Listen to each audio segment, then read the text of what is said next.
12 years of health care, 12 years of legal battles, too. Since 2008, there has been pushback against the Affordable Care Act, also referred to as Obamacare. But tomorrow is the last step in a long process that could end health care for millions of Americans. In this News 5 original, Caroline Sweeney found out what it would mean for Ohio if the ACA just went away. If you go down to Public Square on a nice afternoon, you can hear what the public has to say.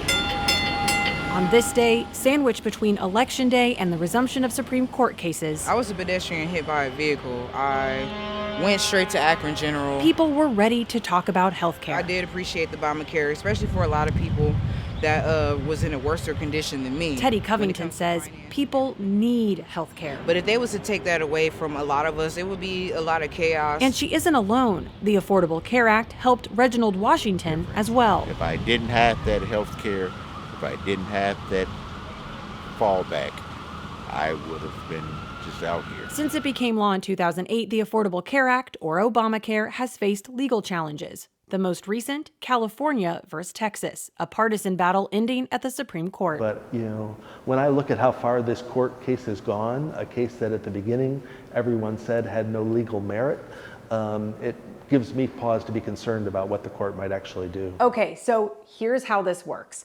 Take this block tower, for example. This is the Affordable Care Act, a big law with lots of little parts.